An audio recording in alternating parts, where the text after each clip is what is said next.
গাজীপুরের কালিয়াকৈর উপজেলায় ৪ দিন ধরে বন্ধ থাকা একটি ভাড়া বাসা থেকে অর্ধগলিত মরদেহ উদ্ধার করেছে পুলিশ। নিহত ব্যক্তি একজন তৈরি পোশাক কারখানার শ্রমিক। এ ঘটনায় এলাকায় ব্যাপক চাঞ্চল্যের সৃষ্টি হয়েছে। বুধবার দুপুরে কালিয়াকৈর চন্দ্রা পল্লী বিদ্যুৎ বাজারে ডাক্তারবাড়ি এলাকায় এ ঘটনা ঘটে। ৪ দিন ধরে একটি ঘর বন্ধ থাকলেও কেউ খোঁজ নেননি। তবে আজ সকালে দুর্গন্ধ বের হতে শুরু করলে স্থানীয়রা পুলিশকে খবর দেয়। পরে দুপুরে পুলিশ দরজা ভেঙে অর্ধগলিত মরদেহ উদ্ধার করে।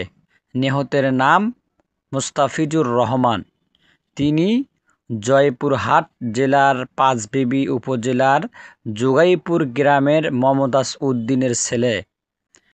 গাজীপুরে ইকো টেক্সটাইল কারখানায় কাজ করতেন এবং স্থানীয় জুয়েল মিয়ার মালিকানাধীন ২ ভাই ভেলা নামের একটি বাড়িতে ভাড়া থাকতেন। এলাকাবাসীর দাবি, এতদিন ধরে কক্ষটি বন্ধ থাকলেও কেউ খোঁজ নেয়নি। দুর্গন্ধ বের হওয়ার পর তারা পুলিশকে জানালে মরদেহ উদ্ধার হয়। কালিয়াকৈর থানার ভারপ্রাপ্ত কর্মকর্তা আব্দুল মান্নান বলেন, মুস্তাফিজুর রহমান নামে এক পোশাক শ্রমিকের অর্ধগলিত মরদেহ উদ্ধার করা হয়েছে। মরদেহ ময়না তদন্তের জন্য গাজীপুর শহীদ তাজউদ্দিন আহমেদ মেডিকেল কলেজ হাসপাতালে পাঠানো হয়েছে।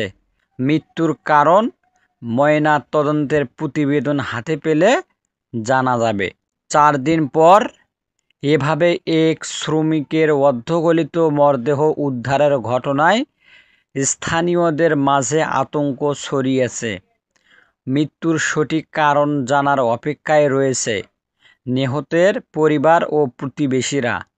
এমন ঘটনা যাতে আর না ঘটে সেজন্য আশপাশে কারো কক্ষ দীর্ঘ সময় বন্ধ থাকলে বা সন্দেহজনক কিছু মনে হলে দ্রুত স্থানীয় প্রশাসনকে জানান। সচেতন সমাজ পারে অপ্রত্যাশিত ঘটনা কমাতে।